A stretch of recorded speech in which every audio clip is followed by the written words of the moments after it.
What should you do to survive an economic slowdown? We've talked to companies that are backed by Sequoia and Y Combinator, and here's some of their best tips. Number one, diversify your product offering.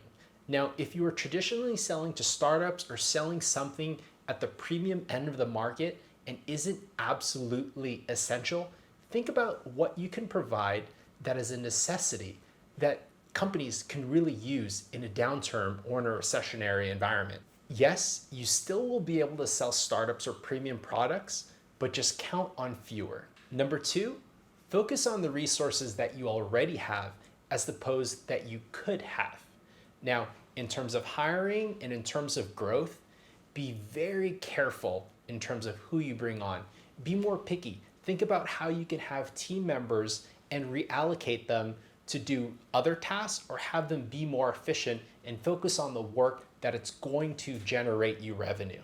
Number three, when talking to investors, the most important metric is going to be, can you make money? Now is the best time to talk to your team and figure out what activities are going to generate revenue, because that's what investor is looking at right now. Revenue metrics and can you make money? Number four, beware of investors that are trying to take advantage of you. During dark times, there will be VCs, there will be investors that understand that you're a small business and try to take advantage of that. In the recession of 2008, we heard about these loan modification companies that weren't very ethical. Now, it's very important to do a test and kind of a gut feeling on the other party to know their track record, to check references, and to do as much legal due diligence as you can before working with an investor. Number five, raise what you need. There's no shame in having a down round or raising the amount of capital that you need so that you can have the cash cushion to be able to survive any kind of economic environment for months to years. Raise enough capital so you're comfortable. Number six, things will take longer. Whether it's investors or buyers that are committing to your company and your product, typically things will be prolonged. Have your numbers ready and have everything organized so it makes it easy for investors or buyers to make a commitment to your company, but understand that things will take longer. Number seven, be honest and transparent with your team. Now is one of the best times to be transparent about revenue, run rate, what's working and what's not. From a culture standpoint, you'll be able to know who's there to stick it around, to work hard, and to be able to see it through. Because the best companies are actually built during recessions. We saw that with Airbnb and we saw that with Uber.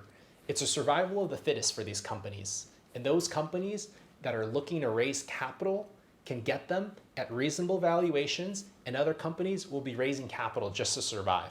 Number eight, cut expenses. Go through your credit card and look line by line what isn't necessary and what isn't essential to your business. Now, there are things like travel, kombucha, some of these grocery auto bills that are coming up, or things that you didn't know about. Go into your credit card statements and also your auto bill for banking and make sure that you can verify that whatever is being charged is absolutely needed. Number nine, raise capital and know what you need and know what you want. Now, having 24 months of runway is kind of bare minimum recommendation. And you have to be very realistic in terms of having your business be sound and not making any knee-jerk reactions to the market and being in a comfortable space. Number 10, understand that time is of the essence and launch now.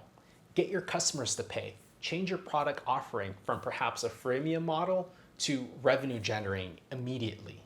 Now is the time to really look at your activities and see where you can pull the levers in terms of payments and getting cash and revenue through the door.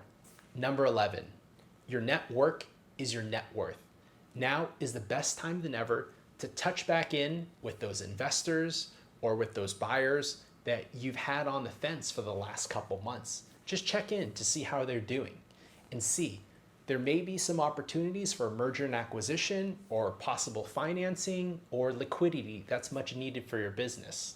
Here at Crowdcreate, we can scale your outreach to investors. Number 12, if you can, be generous with your equity and get your team and investors in alignment. If you don't have the cash and you don't have the revenue right now, it's important to align your team and to be focused on where you're going to be in a couple of years. And that means sharing in the upside. So if you can, share your equity with your team and also your investors. Number 13, and lastly, outsource any core business functions that you can. We at Crowdcreate have a remote distributed team, and we can advise you from everything from marketing to accounting to customer service and support. Now, being located in a large city like Los Angeles, San Francisco, or New York, there's often times where you can find great graphic designers, customer service, accounting, and support in places around the world that are for a fraction of the cost. You can be more efficient in terms of your resources and outsource these functions. We at Crowdcreate have been helping companies outsource their functions at a fraction of the cost as if they were to spend in a city like Los Angeles, New York, or San Francisco. And we've grown and scaled teams remotely across all different industries and verticals, from consumer health and wellness brands to tech, to software, to gaming, and even investing.